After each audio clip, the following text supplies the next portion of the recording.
President Biden makes a surprise visit to Kiev yesterday and pledges the United States' unwavering support of Ukraine. We're going to analyze some of President Biden's statements during this visit, as well as the history of our foreign policy interventions, which reveal that his promises may not be as reliable as they seem. A new Stanford and Associated Press study finds that 1.2 million American K-12 students left public schools from 2020 to 2022, and hundreds of thousands of those students are unaccounted for. It's unsurprising, sadly, when you'll hear just how much public schools have killed education and learning. And in this age of Instagram scrolling and mindless brain-dead activities, we're going to explore together a new hobby that I discovered this past weekend, and I have a feeling that you'll like it too. I'm Julie Hartman, and this is Timeless.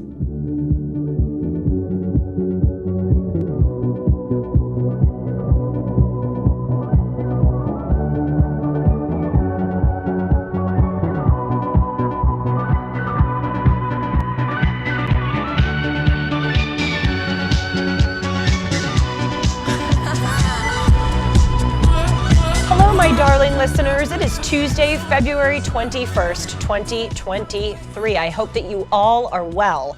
Did you see, by the way, this past weekend that an alligator was discovered in Brooklyn, New York? It was found in a lake in a park. I believe it was Prospect Park in Brooklyn. And they took this big alligator out of the water. It was 4 feet long. And apparently it was taken to the Bronx Zoo. Now, I thought them gators belonged in Florida. Didn't you, Shanzi?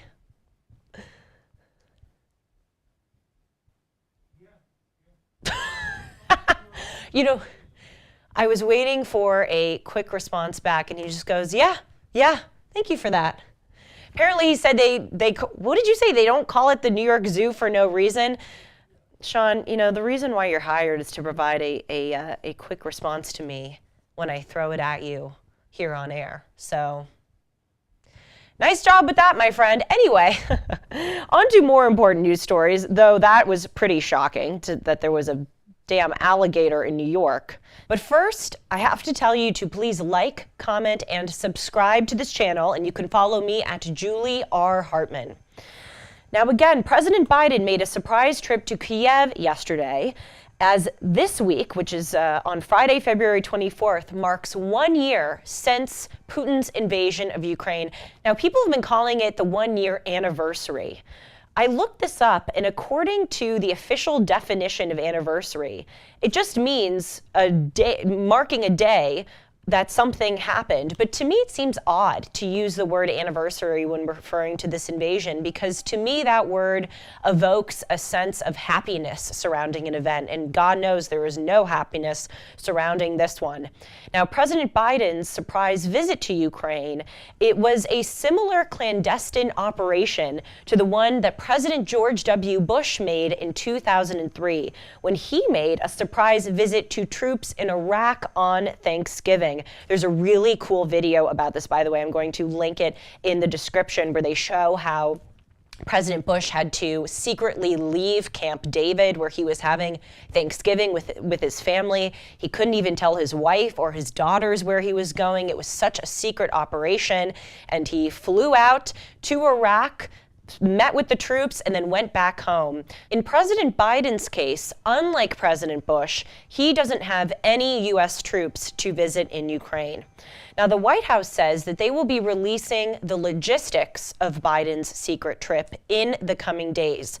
What we do know is that Air Force One left the United States on Sunday, flew to Poland, which we, the public, all knew about because he was going to meet with members of NATO in Poland.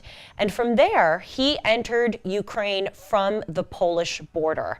According to the New York Times, President Biden took a 10-hour train ride from the border into Kiev, but that has yet to be confirmed, however, by the White House.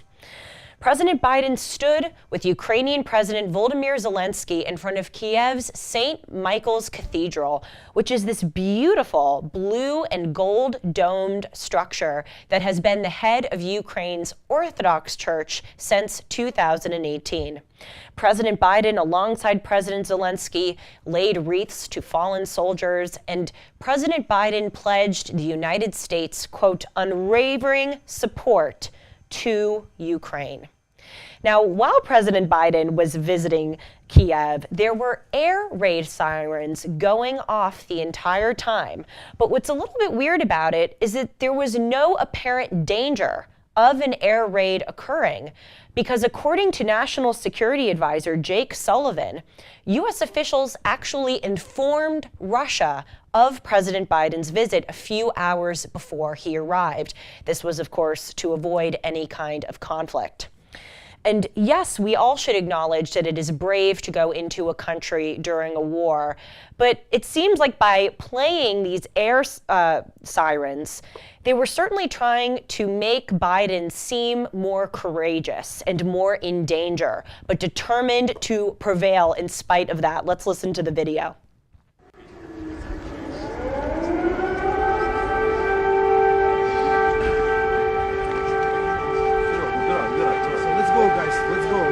Wait, we're gonna wait. We're just gonna give him 1 second. We're just gonna give him 1 second. We will go, guys.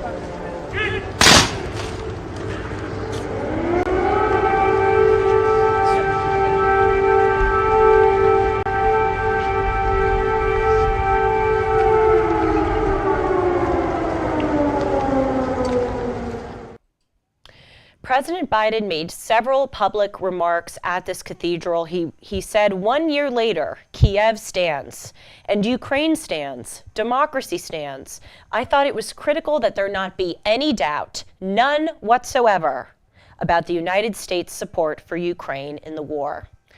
President Biden also pledged nearly $500 million in aid to Ukraine, which include weapons such as Javelin anti-armor systems, infantry support vehicles, communication equipment, and medical supplies.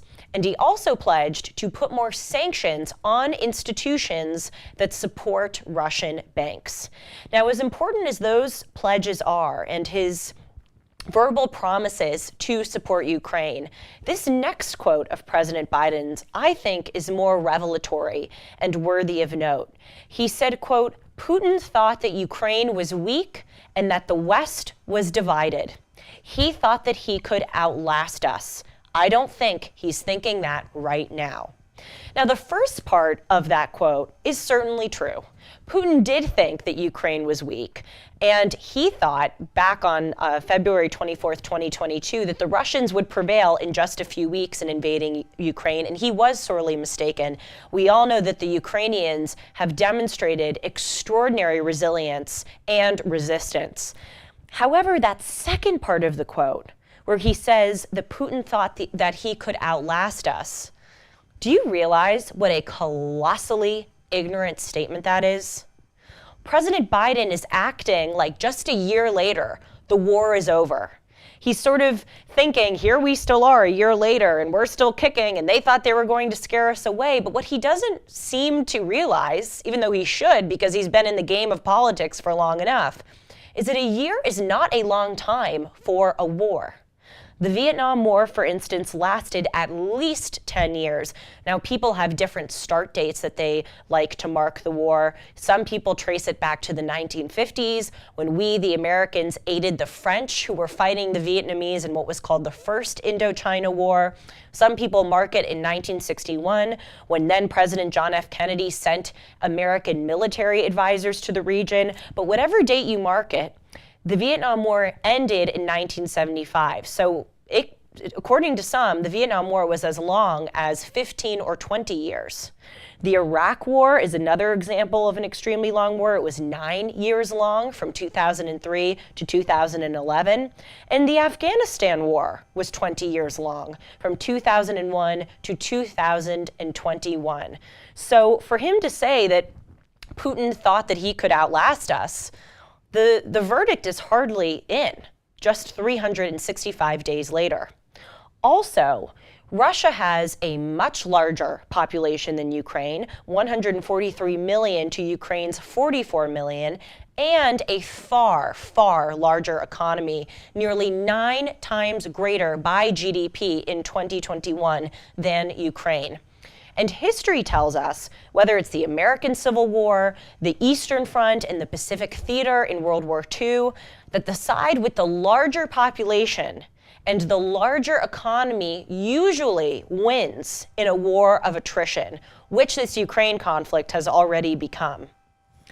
Also, as I have remarked on this program several times, this conflict is really historically important to Russia. This is why knowing history is of the utmost importance for all of us in order to understand the situation that we're in. Ukraine was part of the Russian Empire and the Soviet Union. There are parts of Ukraine in the eastern side, the Donbass region, which are Russophone and Russophile. That means that the population speaks Russian and they are sympathetic with Russians.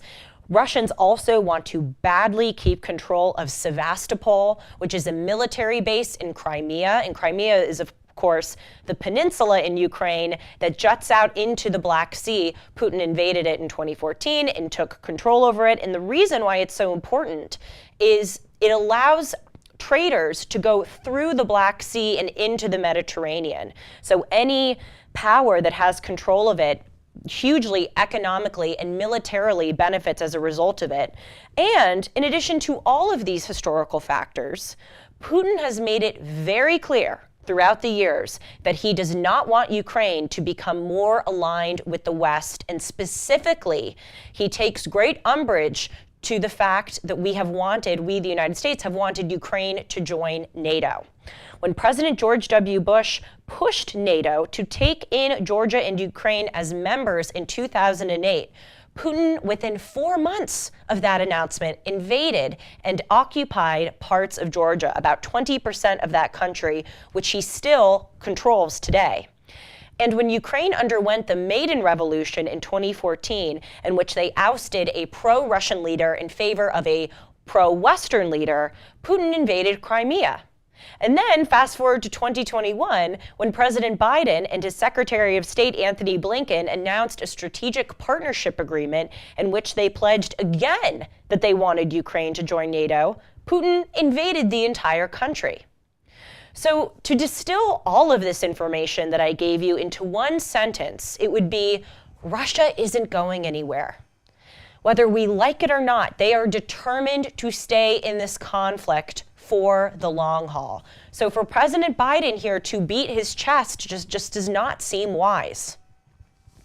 In addition, Putin, as well as all of our other enemies across the world, know the history of American involvement abroad, and they know that the key to winning is to outweigh us. So Biden, in these remarks in Kiev yesterday, affirmed the United States' quote, unwavering support for Ukraine, as I mentioned. And just 2 months ago, when President Zelensky visited Washington, D.C., Biden said to him publicly, quote, we will stay with you for as long as it takes. Now, allow me for a minute to pose this question to you listeners. Which do you think Putin is paying more attention to?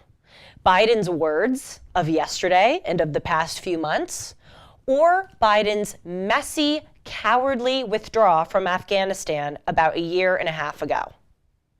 We, thanks to President Biden, left the Afghans out to dry. As I mentioned, we spent 20 years in that country. We gave the Taliban $85 billion in weapons. And then in 2021, President Biden just abruptly pulled us out. And then, as we know, Afghanistan fell back into the hands of the Taliban. And this, unfortunately, is a pattern that happens to us in American foreign policy. We come in very chest-beaty, confident in our victory, and then we get tired and we leave.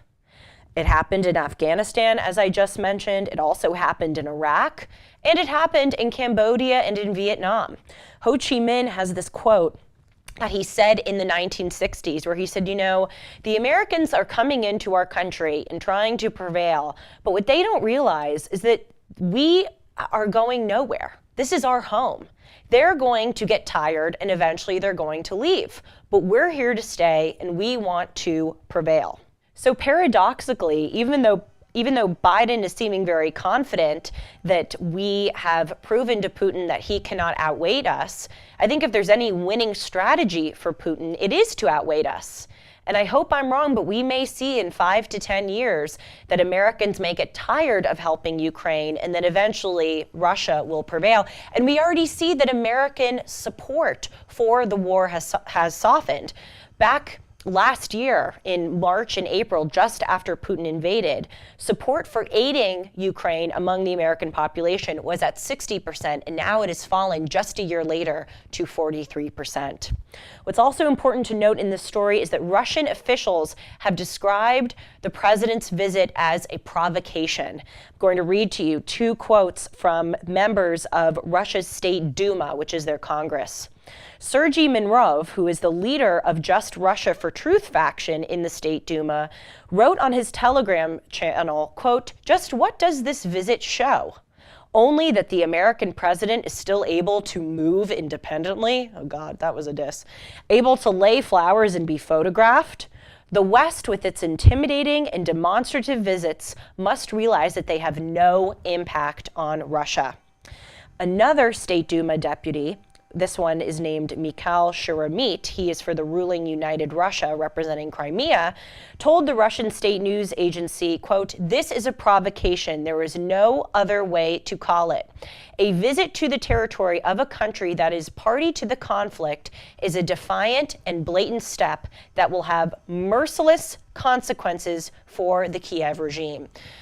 Look, some could argue that President Biden visiting Ukraine is a great symbolic show of support, and there is probably some truth to that, but we also have to be careful to not needlessly get our opponent mad by visiting the country. President Biden is now safely back in Poland. There he is meeting with Polish President Andrzej Duda, and he's going to give a speech to advocate for why Western countries should continue to aid Ukraine. As I said, he is also planning to meet with members of NATO, the North Atlantic Treaty Organization.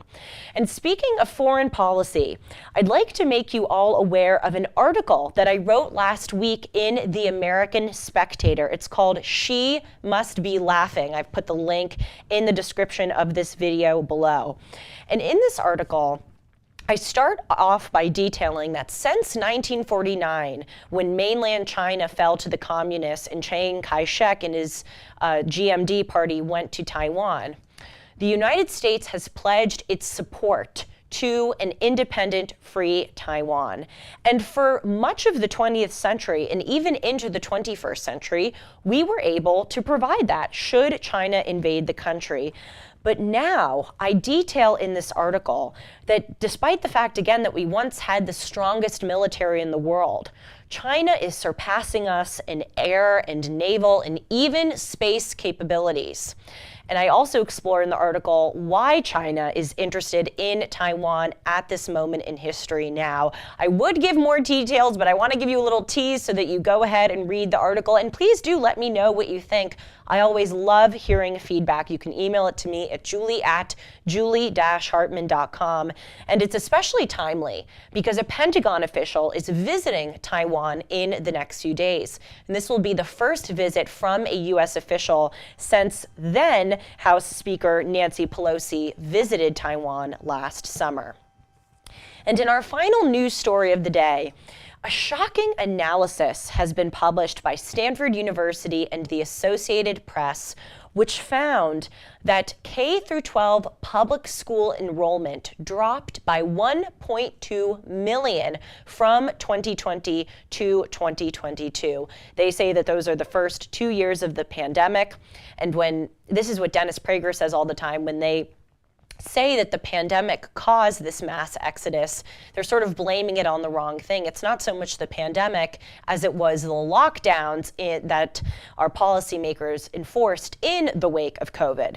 Now, 3/4 of that 1.2 million, that number, can be attributed to students leaving public schools to go to private schools, or more commonly, to go to homeschooling, which, by the way, went up 30% during 2020 to 2022, that 2-year period. That's a staggering increase. But what's really concerning about this study is that hundreds of thousands of students are unaccounted for.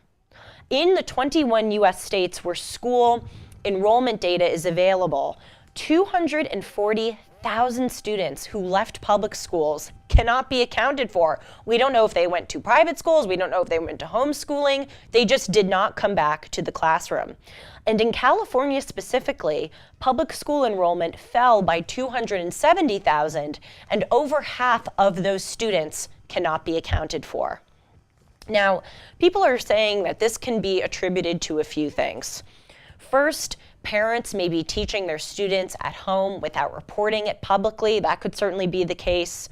Fewer people may just be enrolling in class period and staying at home and not going to school. This is called truancy, by the way. I didn't know that this was a word. Sean, were you aware of that word, truancy? You were, huh? Well, I guess he is good for something. I had no idea that was a word. Apparently it's absenteeism from school. I would like to suggest that this reflects a greater crisis in American education. The lockdowns sort of kicked the ball over the finish line, but there were many things that were going on leading up to the lockdowns that made it, in my view, such that students wanted to leave school. And it really is the fact that public schools have killed learning. I really believe that everyone, regardless of age, regardless of background, wants to learn. It is a very gratifying feeling. I remember it from the time that I was young, being a student in the classroom and feeling that you are growing in knowledge. But so much of this wokeism that has taken over our public schools, I think in large part has contributed to this exodus even more than the lockdowns. And I want to read to you some examples that I have compiled over the years of instances of education being sacrificed on the altar of wokeism. Just a little bit of a background about me.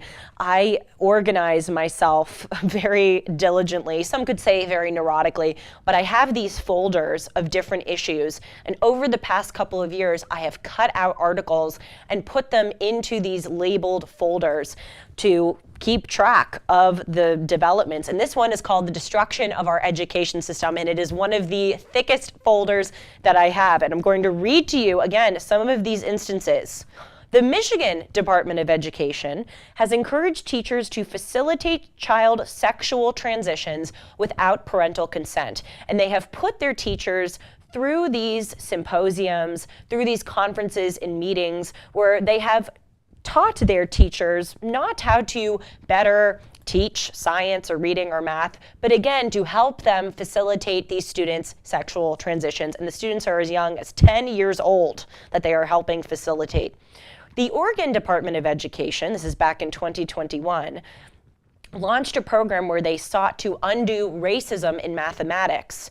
And in this manifesto, in which they outlined the program, they said that finding one right answer and practicing objectivity in math classes is white supremacy.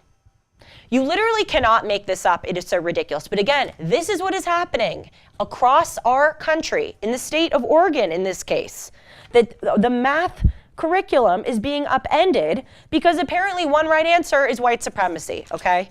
The Arizona Department of Education also has promoted a chat room on its website for kids to talk about sex and gender without parental consent. And again, the students that are allowed to go onto this are as young as 10 years old, and this chat room has a button where students who are on it can click and it will immediately shut down the tab, and that's so if a parent walks in unexpectedly or quickly, the student can exit out of this chat room that they are browsing so that their parent does not know.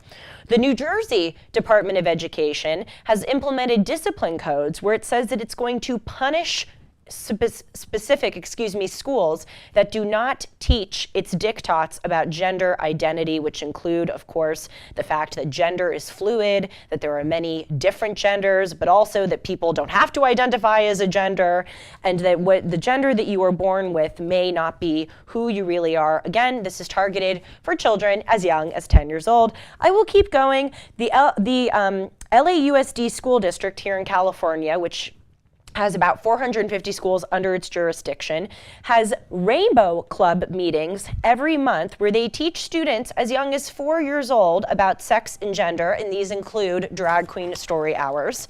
And then I'll finish off here with one more example, a national math conference back in September of 2022, which has 30,000 members, these are teachers from across the country, held one of these conferences where, again, they didn't talk about how to better teach math to students, but instead they taught teachers how to uproot bias and racism in their math classes. And one of the workshops, just to read to you an example, was titled, "Making Black Girls Count in Mathematics Education, a Black Feminist Vision of Transformative Teaching." Okay, so again, this mass exodus from public schools is not just because of the lockdowns. As I said, I think the lockdowns kicked it over the finish line. But when you kill learning for people, when you prioritize all of these woke line items above intellectual enrichment, no wonder kids don't want to go to school.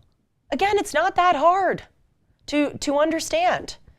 And instead of recognizing that this is a problem, President Biden and his administration have doubled down on this equity and woke crap.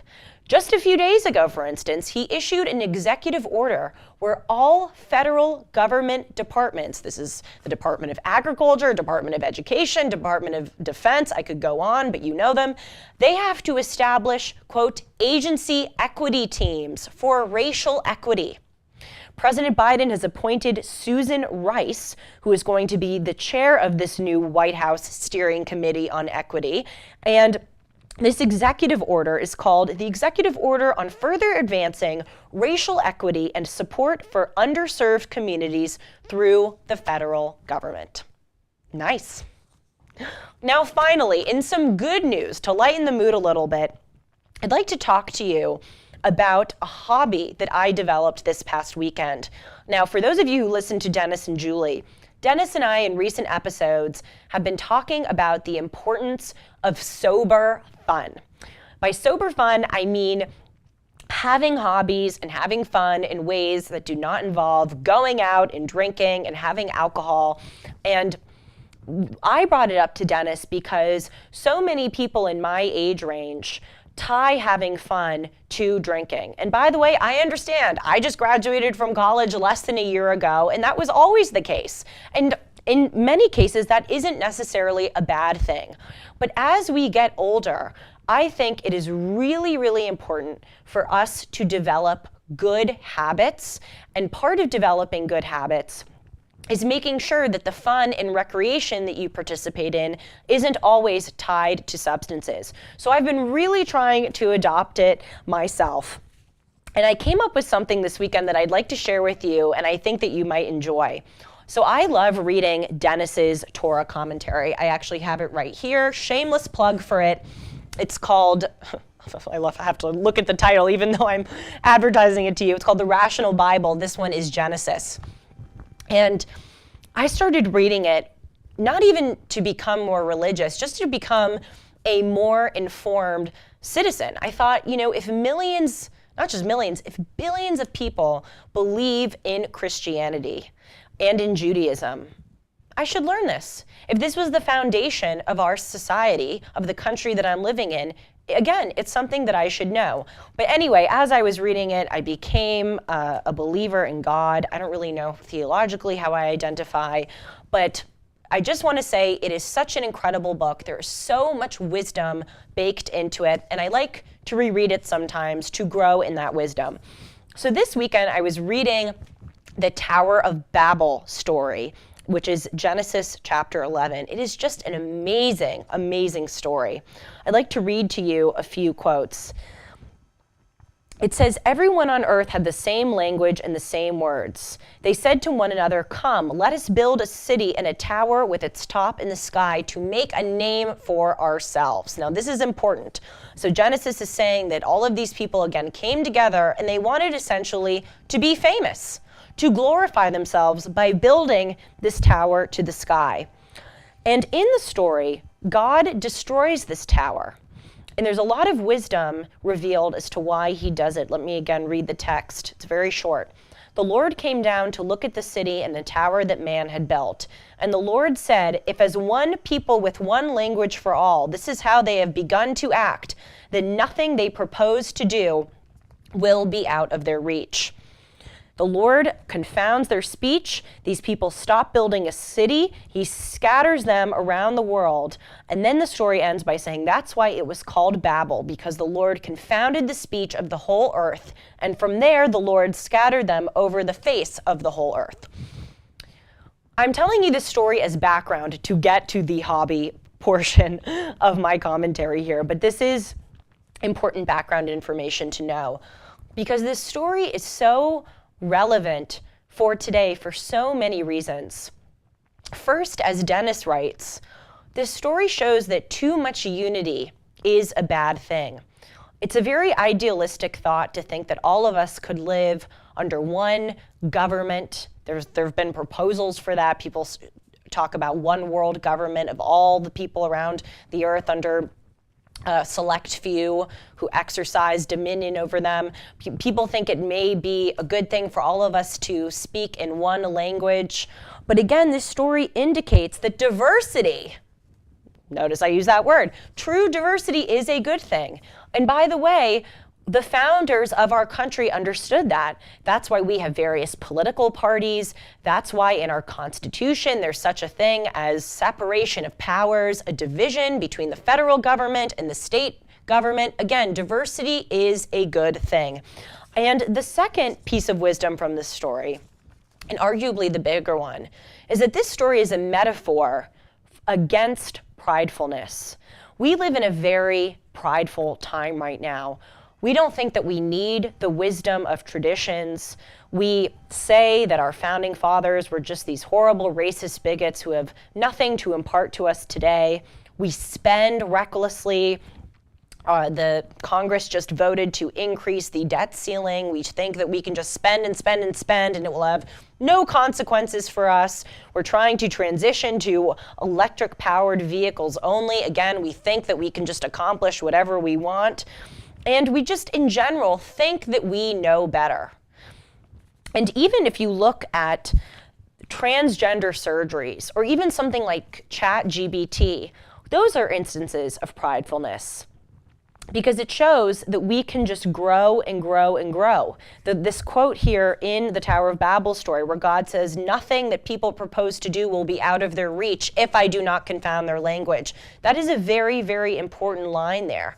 Think about how much we are pushing the limits by being able to give children puberty blockers, by being able to perform surgeries that can alter their genitals. Even again, ChatGPT, we can have robots create human-sounding speech. We are becoming so prideful where we think that it is a good thing to keep pushing the limits without any constraints. And this story, again, is a very, very powerful metaphor against that. Now on to the hobby part of this commentary, which is my whole point of telling you about the Tower of Babel.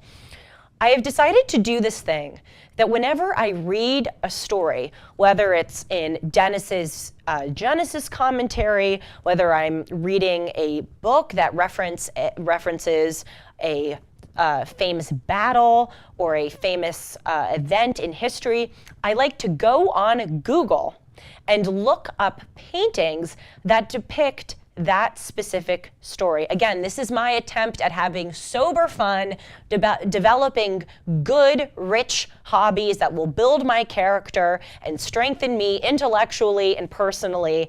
And after I read the Tower of Babel story, I went onto Google and I found this incredible painting by Peter Bruegel, who is a Dutch and Flemish painter from the 1500s. And the painting is called, unsurprisingly, the Tower of Babel. I'm going to ask Sean now, yes, here it is, to put up a photo of it. I could not believe it when I saw this painting. Ever since I have become an adult, which I will admit is fairly recently, I have sort of been mourning the loss of the mystery and joy and awe that I felt so often as a kid. There was this place near my house called Bright Child, which was like this indoor play structure with all of these slides and these obstacle courses. And I remember being so young and walking into this place, and again, feeling a sense of magic at the possibilities of where I could go, how many slides I could slide down, where the maze and the obstacle courses would take me. It felt like the most fun exploratory adventure. And again, as I've gotten older, I have sort of thought, my gosh, I don't know if I'll ever feel, again, that sense of magic. I don't know if I'll ever feel that feeling again. When I found this painting, this Tower of Babel Bruegel painting, I had, as corny as it sounds, that sense of magic and joy and awe that I had as a kid reinvigorated in me. Because if you look at this piece of art, there are so many details. You have that same magic of exploring the painting. And I sent Sean some images of where you can zoom in on the painting and see the different details that this artist painted. Let's just pull up any random close-up photo. Yes, look at that.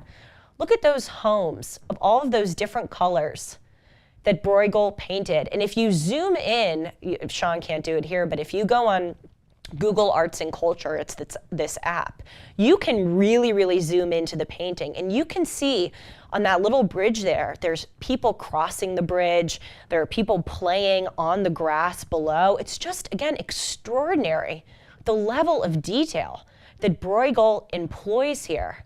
Yes, there's another one that's on the other side of the painting. It's where there's a body of water.